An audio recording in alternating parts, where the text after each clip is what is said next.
They say a kind man is weak. They say patience is a virtue until it becomes a liability. They say a gentle soul won't survive the brutal frontier of the Wild West. Those people never met Jacob Stone. For 3 years, Jacob had been the kind of cowboy that other men respected but never feared. He'd break up bar fights without throwing a punch. He'd settle disputes with words instead of bullets. He'd helped every struggling rancher in Carter Valley, asking nothing in return. The townspeople called him the Gentle Giant. 6 feet 3 inches of quiet strength and unwavering decency. His wife, Rose, was his entire world.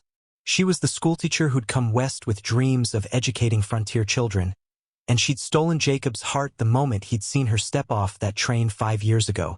She had honey blonde hair that caught the sunlight, green eyes that sparkled with intelligence and kindness, and a spirit that could gentle the wildest horse or tame the most troubled child. Everyone loved Rose Stone. Everyone respected Jacob Stone. But respect without fear is a dangerous thing in a land where men with guns make their own rules. It was a Tuesday afternoon in the spring of 1883 when everything changed. Rose was walking home from the schoolhouse, her arms full of books and her mind full of lesson plans. She didn't see the 3 men riding into town, didn't recognize the danger until it was too late. The Garrett brothers had a reputation that preceded them like the stench of death. Colt, Wade, and Pike Garrett ran their criminal empire from the Badlands, terrorizing small towns, stealing what they wanted, and taking what they couldn't buy. They'd heard about Carter Valley's Gentle Giant and his beautiful schoolteacher wife, and they decided to test just how gentle Jacob Stone really was. When they cornered Rose on Main Street in broad daylight, when Colt Garrett put his filthy hands on her shoulder and Wade grabbed her arm, when Pike laughed as she struggled, something broke in the fabric of Carter Valley. Because the townspeople didn't just see an assault on Rose Stone. They saw the moment Jacob Stone stopped being kind. What happened next would be whispered about in saloons and warned about in outlaw camps for the next 50 years. It would be the story mothers told their sons about what happens when you push a good man too far. It would be the legend of the day the Gentle Giant became something far more terrifying than any gunslinger the West had ever known. This is that story. Jacob Stone hadn't always been gentle. That's what most people in Carter Valley didn't know. Didn't understand about the quiet cowboy who preferred mending fences to starting fights. They saw his kindness and mistook it for weakness, saw his patience and assumed he'd never known violence. They were wrong. Before Rose, before Carter Valley, before he'd found peace in the Montana Territory, Jacob Stone had been a different man. He'd ridden with a different crowd, carried a different reputation, and answered to a different name. In the mining camps of Colorado and the cattle towns of Kansas, men had known him as Stone Cold Jake, a bounty hunter who never missed, never hesitated, and never showed mercy to the men who'd earned a price on their heads. He'd killed 17 men by the time he was 25. All of them deserved it, all of them had been wanted dead or alive, and all of them had drawn first. But Jacob had grown tired of the killing, tired of the darkness that had started to creep into his soul like frost creeping across a winter window. So he'd hung up his guns, changed his name back to the one his mother had given him, and drifted until he'd found Carter Valley. A town small enough that his reputation hadn't reached it, peaceful enough that he could finally rest. Then he'd met Rose. She'd been setting up the new schoolhouse, hanging curtains in the windows and arranging books on shelves, when he'd ridden past. Something about the way the afternoon sun caught her hair, the way she hummed while she worked, the pure goodness that seemed to radiate from her like warmth from a fire, it had stopped him cold. "Can I help you with something, cowboy?" she'd asked, noticing him staring. "Yes, ma'am," he'd replied, surprising himself. "I'd like to help you finish setting up your school, if you'll allow it." She'd smiled, that smile that would become the center of his universe, and said, "I'd like that very much." He'd spent 3 days helping her prepare the schoolhouse. On the 4th day, he'd asked if he could court her. On the 100th day, he'd asked her to marry him. She'd said yes without hesitation, and Jacob Stone had finally understood what it meant to be completely, utterly happy. Rose had made him want to be better, made him want to leave the violence behind forever, made him believe that a man could change, could choose peace over bloodshed, could build instead of destroy. For 5 years, he'd been that man. He'd built their ranch with his own hands, raising cattle and horses, creating a life of honest work and simple pleasures. He'd helped their neighbors, mediated disputes, and become the person Carter Valley turned to when they needed someone fair and strong. He'd locked his gun belt in a trunk in the barn and hadn't touched it in 3 years. Rose didn't know about Stone Cold Jake. She knew Jacob had been a drifter before settling down, knew he could handle himself if trouble came, but she didn't know about the 17 graves he'd left behind. He'd never told her because he genuinely believed that man was dead and buried, that he'd never need to be him again. On that Tuesday afternoon, Jacob was fixing a fence on the southern edge of his property when his ranch hand, Tommy Chun, came galloping up on horseback, the young man's face pale with panic. "Mr. Stone," Tommy shouted, pulling his horse to a sliding stop. "You gotta come to town. Now. It's Mrs. Stone. The Garrett brothers. They've—" Jacob didn't wait to hear the rest. He vaulted onto Tommy's horse, kicking the animal into a full gallop before Tommy could even finish his sentence. His heart hammered against his ribs like a prisoner trying to escape, his mind racing through possibilities, each one worse than the last. The Garrett brothers. He'd heard of them, everyone had. Outlaws who'd left a trail of blood and terror across 3 territories. Men who respected nothing and no one. Men who took what they wanted and destroyed what they couldn't take. And they had Rose. As Jacob rode hard toward Carter Valley, something shifted inside him. It was like a door he'd kept carefully locked suddenly blowing open in a storm wind. All the violence he'd buried, all the cold fury he'd learned to suppress, all the deadly skills he'd promised himself he'd never use again, it all came flooding back. The gentle man who'd spent 5 years building a peaceful life began to fade. And in his place, riding toward town like an avenging angel, came something the Garrett brothers weren't prepared for. They'd heard about the gentle giant. They had no idea about the killer he used to be. By the time Jacob reached the edge of town, Stone Cold Jake had returned. And this time, he wasn't bringing anyone in alive. Main Street was crowded when Jacob arrived, but the crowd had formed a circle. The way people do when they're watching something terrible, but feel powerless to stop it. Jacob abandoned the horse while it was still moving, hitting the ground at a run.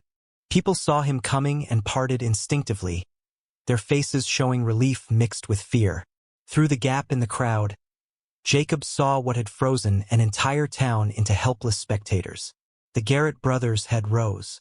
Colt Garrett, the eldest at 35, had his hand wrapped in Rose's honey-blonde hair, forcing her head back at a painful angle. Wade, the middle brother, held both her wrists behind her back, his grip tight enough to leave bruises. Pike, the youngest at 22 but perhaps the cruelest, stood in front of her with his hand on her chin, forcing her to look at him while he whispered things that made her eyes fill with terrified tears. Rose's dress was torn at the shoulder. Her books lay scattered in the dirt. Her face showed the tracks of tears, but her eyes, her beautiful green eyes, showed something Jacob had never seen in them before.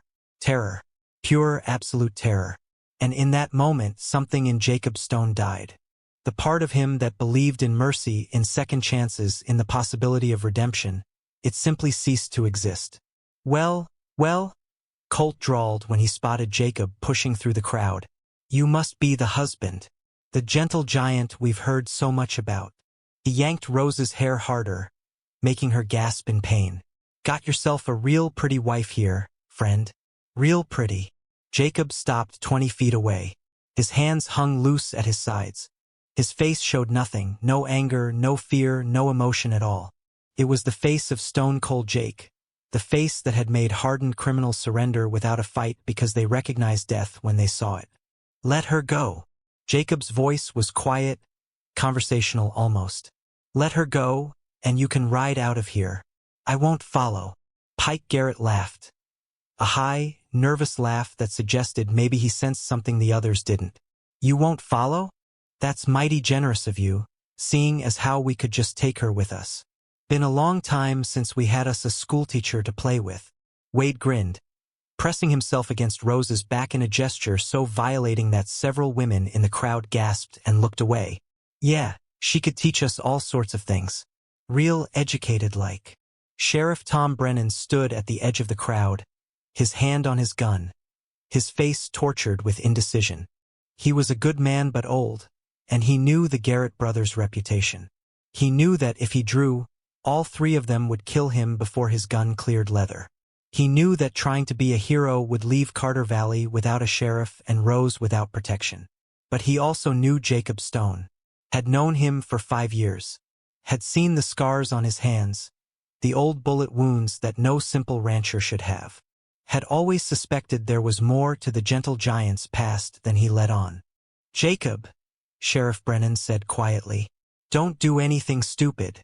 Jacob didn't look at him, didn't look at anything except his wife's terrified face.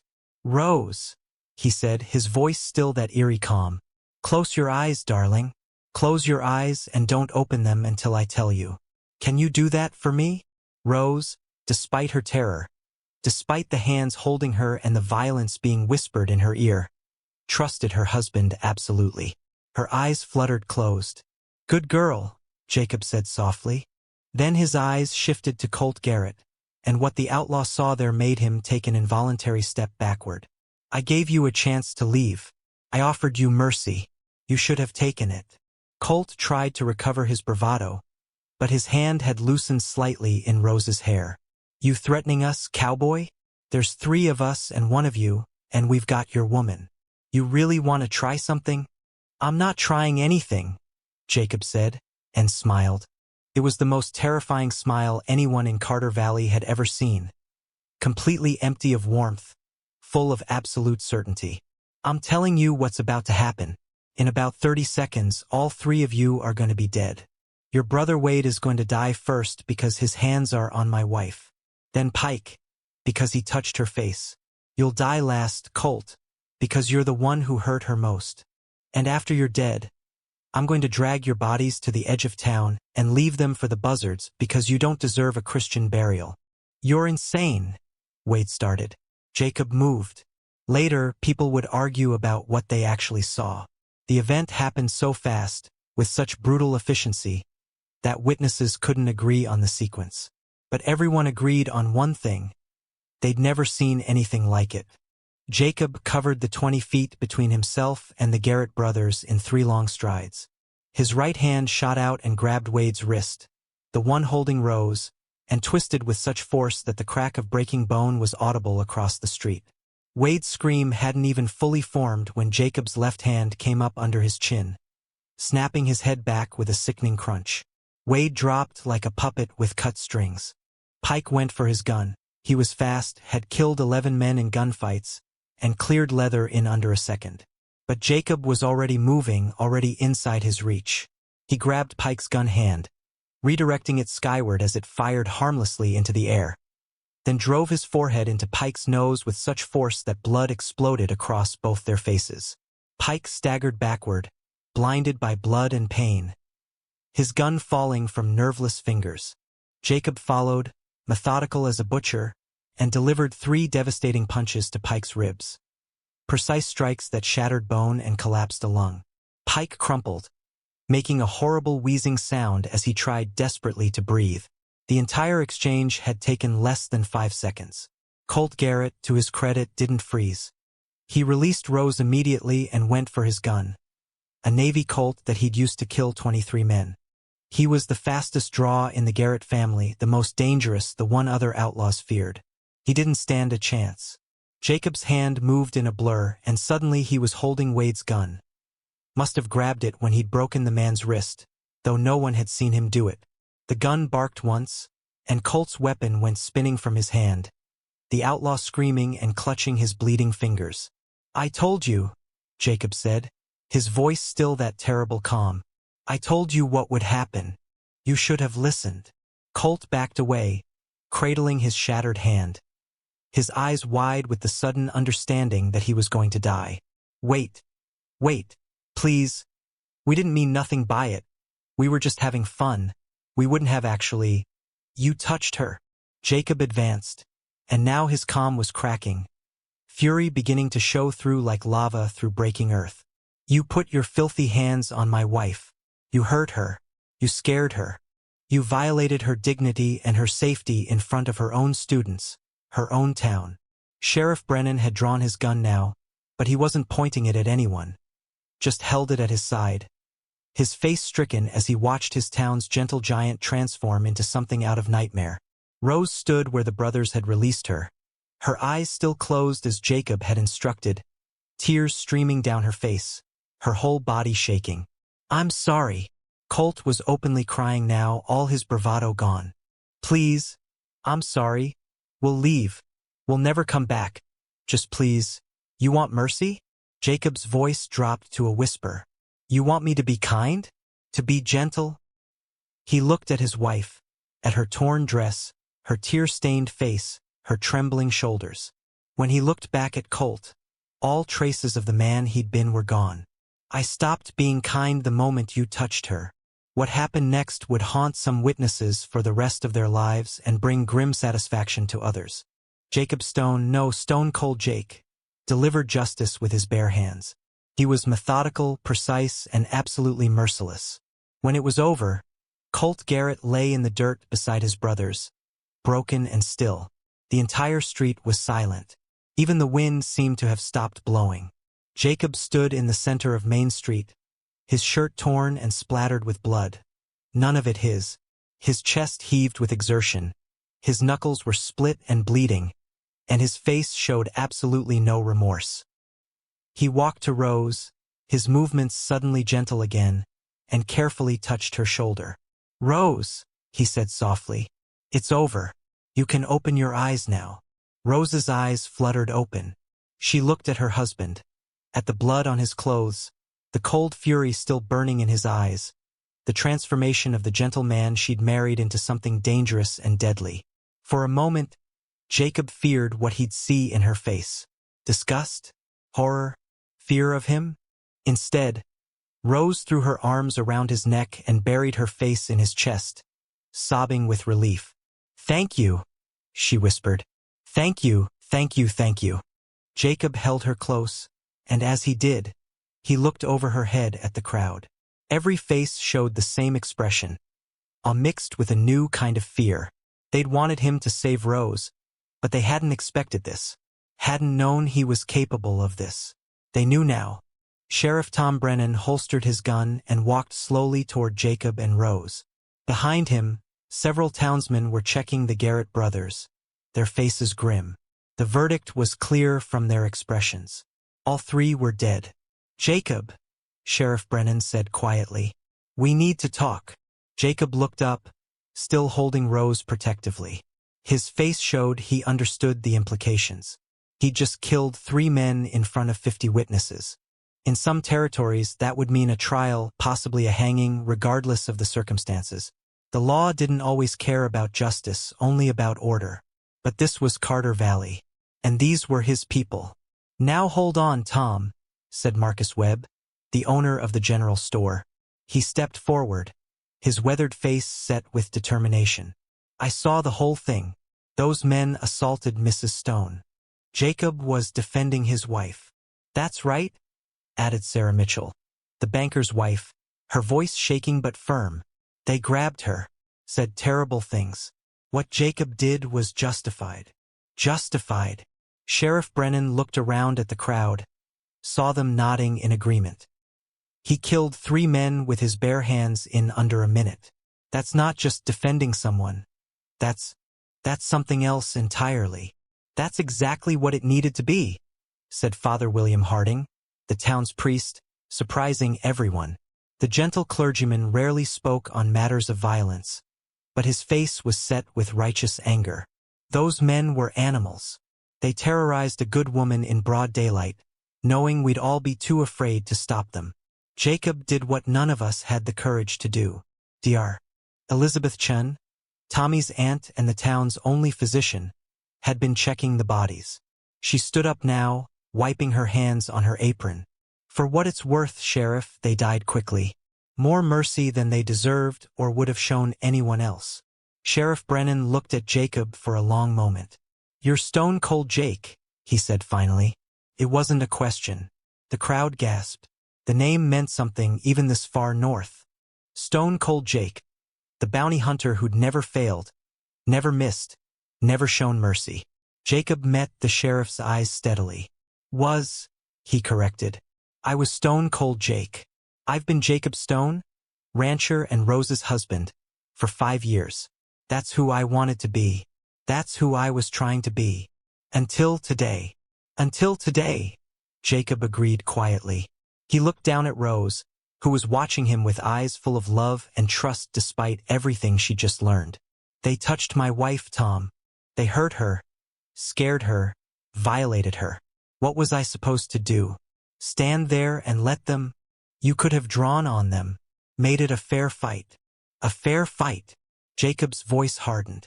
They didn't give Rose a fair chance when they grabbed her. They didn't fight fair when 3 of them cornered 1 woman. Why should I have extended them a courtesy they never showed anyone? Sheriff Brennan sighed heavily. He was a lawman, but he was also a man who'd lived in the West long enough to understand that sometimes the law and justice weren't the same thing. I suppose I need to write this up. Official report for the territorial marshal. What happened here today? Write this, said Rose suddenly, her voice surprising everyone. She pulled away from Jacob slightly and stood tall, despite her torn dress and tear-stained face. Write that 3 known criminals attempted to assault and abduct a citizen of Carter Valley. Write that they threatened the peace and safety of this town. Write that Jacob Stone, a decorated former lawman. She glanced at Jacob with a small, sad smile that showed she'd always suspected something about his past. Acted to protect not just his wife, but the entire community from men who would have continued to terrorize anyone they chose. Former lawman? Sheriff Brennan raised an eyebrow at Jacob. Bounty hunter, Jacob corrected. But I worked with enough marshals and sheriffs that I suppose it counts. Tommy Chun had retrieved a blanket from somewhere and now draped it around Rose's shoulders, covering her torn dress. Mr. Stone saved Mrs. Stone's life, the young man said firmly. Saved her from a fate worse than death. That's what happened. That's all that matters. A murmur of agreement rippled through the crowd. These were frontier people. They understood harsh justice, understood that sometimes survival meant being harder than the hardness that threatened you. They'd loved Jacob Stone, the gentle giant, but they respected Stone Cold Jake even more because he'd used his terrible skills to protect one of their own. Well, Sheriff Brennan said finally, I suppose that's what I'll write then.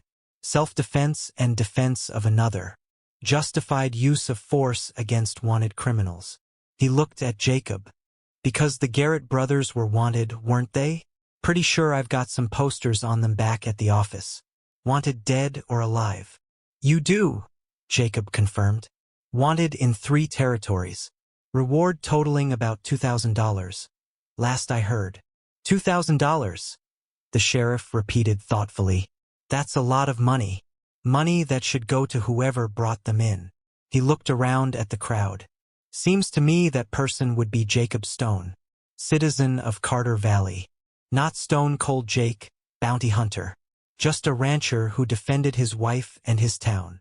Understanding passed between them, the sheriff giving Jacob a path forward, a way to leave his past buried while still acknowledging what he'd done. Just a rancher, Jacob agreed quietly. That's all I want to be. That evening, after statements had been taken and bodies had been removed and Main Street had returned to something approaching normal, Jacob and Rose sat together on the porch of their ranch house. The sun was setting over the mountains, painting the sky in shades of red and gold, but neither of them seemed to notice the beauty. Rose had bathed and changed into a clean dress. Jacob had washed the blood from his hands and face. Between them sat a silence heavy with unasked questions and unspoken truths. Finally, Rose spoke. Stone Cold Jake. Jacob flinched at the name. Rose. When were you going to tell me? Her voice wasn't accusatory, just tired. That you were a famous bounty hunter? That you'd killed 17 men before you came here? Never, Jacob admitted. I was never going to tell you. That man. That life. I thought I'd left it behind forever. I thought if I just never picked up a gun again, never let that violence back into my life, it would be like he never existed. But he did exist. He does exist. Rose looked at him, her green eyes searching his face. That man who killed 3 people in less than a minute, that was you. That's part of who you are. Yes. Jacob's voice was barely a whisper. That's part of who I am. Part 1 hate. A part I've been running from for 5 years. Why? Rose reached over and took his hand. The same hand that had killed the Garrett brothers, now gentle as it held hers. Why do you hate it? You saved my life today, Jacob. You saved me from something horrible. How can you hate the part of yourself that gave you the strength to do that? Because of what I saw in people's eyes afterward, Jacob said, his voice raw with emotion. That fear, that understanding that I'm dangerous, that I'm capable of terrible violence. I saw it in the whole town today, Rose. They're grateful, yes, but they're also afraid of me now. They'll never look at me the same way again. Good, Rose said firmly, surprising him. Maybe they shouldn't look at you the same way. Maybe seeing you as just a gentle giant was always incomplete, was always ignoring the complexity of who you really are. Jacob stared at her. You're not afraid of me? Afraid of you? Rose actually laughed, though there were tears in her eyes. Jacob, I've been married to you for 5 years. I've seen your gentleness with horses and children. I've watched you help every person in this valley who needed it. I felt your kindness and your love every single day. Do you really think that one afternoon of violence, justified violence, necessary violence, could erase 5 years of knowing your heart? But I killed them, Rose. I didn't just defend you. I executed them. I felt no remorse. Still don't. Does that not frighten you? Rose was quiet for a moment, watching the sunset. When she spoke, her voice was thoughtful. My father was a ship captain, kindest man I ever knew, except for you. He'd give a starving sailor his own meal, work double shifts to let a sick man rest, and never raised his voice in anger. But once, when I was 12, pirates boarded his ship. She paused, the memory clearly painful. My father killed 3 of them with a belaying pin and threw 2 more overboard. I watched him do it. Watched him transform from my gentle father into something terrifying and deadly. Jacob squeezed her hand, understanding now where she was going. Afterward, Rose continued, I asked him how he could do that, how he could kill those men without hesitation. You know what he told me? He said, Rose, a good man is capable of terrible things when protecting what he loves. That's what separates good men from bad men. Not the absence of violence, but the rightness of when they use it. Your father was a wise man. He was. Rose turned to face Jacob fully. You are capable of violence, Jacob. Terrible, efficient, deadly violence. But you use it righteously. You use it only when all other options are exhausted, only to protect the innocent, only when facing genuine evil. That's not something to be ashamed of. That's something to be grateful for. The town will adjust, Rose said firmly. Yes, they're a bit shaken. They saw something today they weren't prepared for. But they'll realize that having a man with your skills choosing to be gentle most of the time is far more valuable than having a man who's gentle because he has no other option. They'll realize you're not just kind, you're choosing kindness from a position of strength. Jacob pulled her close, breathing in the scent of her hair, feeling the solid warmth of her against him. I was so afraid, he admitted. Afraid of what you'd think of me. Afraid you'd see me differently. I do see you differently, Rose said honestly. I see you more completely. I see the whole man I married, not just the parts you chose to show me. And Jacob, she pulled back to look him in the eye. I love all of you, the gentle rancher and the deadly protector. Both parts make you who you are. Word spread fast in the Montana territory. Within a week, the story of what happened in Carter Valley had reached every town, mining camp, and ranch within 200 miles. The tale grew with each telling. Some versions had Jacob killing 5 men, others had him taking on 10. But the core truth remained the same. The gentle giant of Carter Valley had turned out to be Stone Cold Jake, and he'd dealt swift justice to the Garrett brothers. The effect was immediate and profound. Outlaws who'd been eyeing Carter Valley as a soft target for robbery crossed it off their lists. Drifters looking for easy pickings moved on to other towns. The attempted assault on Rose Stone had been meant to prove that Carter Valley was weak, that its people could be terrorized with impunity. Instead, it had proven the exact opposite. But the changes weren't just external. Within Carter Valley itself, something fundamental had shifted. Jacob noticed it the first time he rode into town after the incident. People still greeted him, still waved and called his name. But there was a new quality to their acknowledgement. Not fear exactly, but respect tinged with awareness. They no longer saw him as simply a helpful neighbor. They saw him as a protector, a guardian who possessed terrible power but chose to use it wisely. "Mr. Stone," young Timothy Morgan called out, running up to Jacob as he tied his horse outside the general store. The 10-year-old was one of Rose's students, and his face showed none of the fear Jacob had worried about, only admiration. "Is it true you used to be a bounty hunter? That you tracked down bad guys?" Jacob knelt down to the boy's level. "It's true I did that work once, Timothy. But it's not something to be proud of. Taking a life, even a bad man's life, should never be done lightly." "But you saved Mrs. Stone," Timothy said seriously. "You stopped bad men from hurting her. That's what heroes do." "Heroes?" Jacob shook his head. "I'm not a hero, son.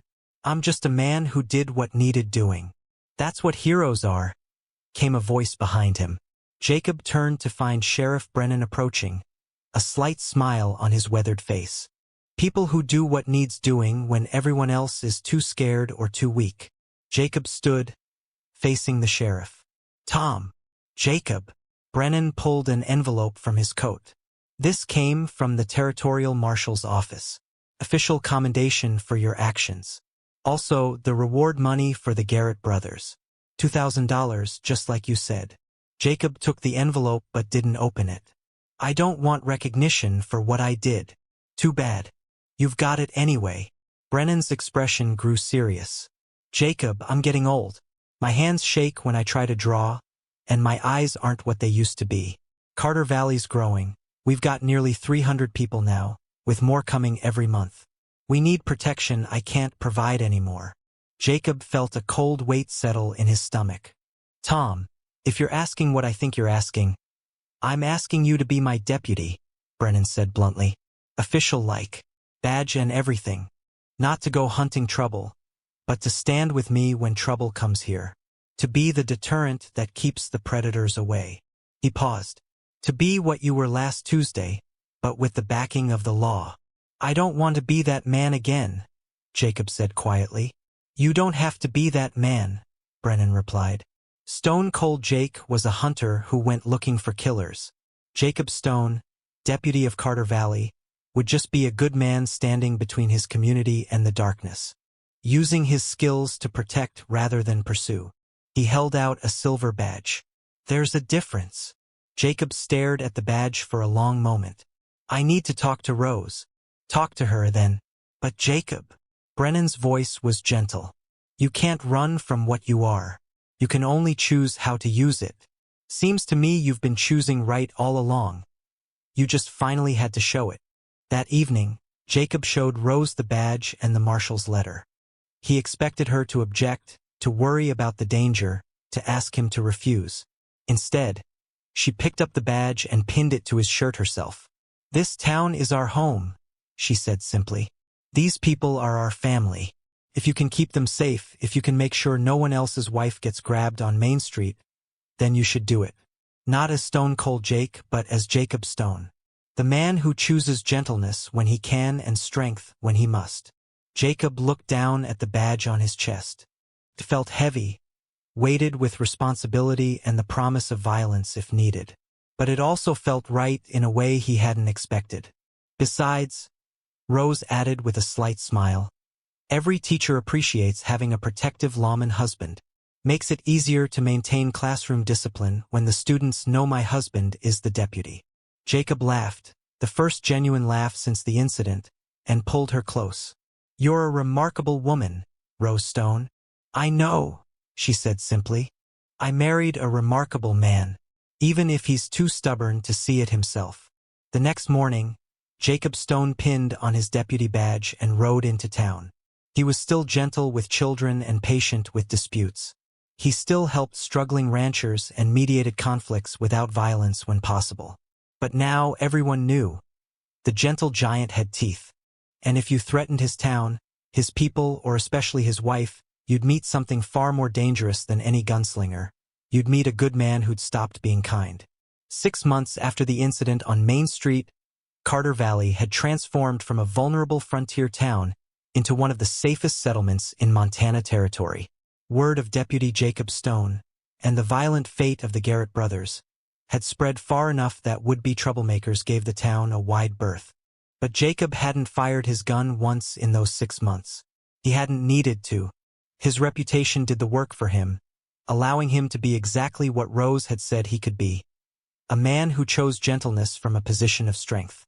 Rose's school thrived, her classroom now full of children from new families who'd moved to Carter Valley specifically because they'd heard it was safe, that it had protection. She never spoke about what had happened that Tuesday afternoon, but she no longer walked home from school alone. Jacob made sure of that, timing his patrol route to coincide with her dismissal time, walking beside her and listening to her talk about her students and their progress.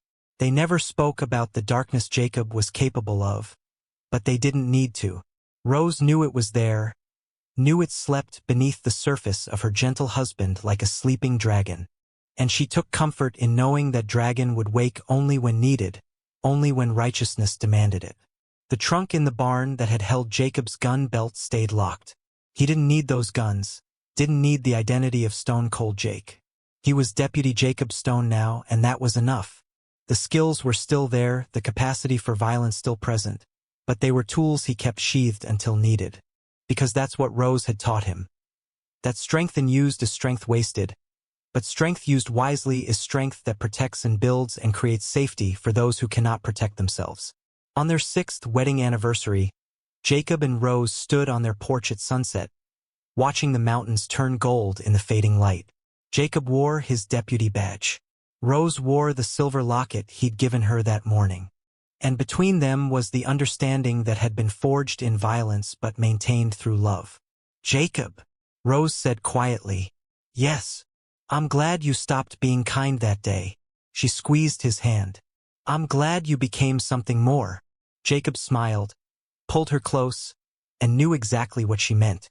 Kindness was a virtue, but justice was a necessity. And sometimes a good man had to choose which the moment demanded.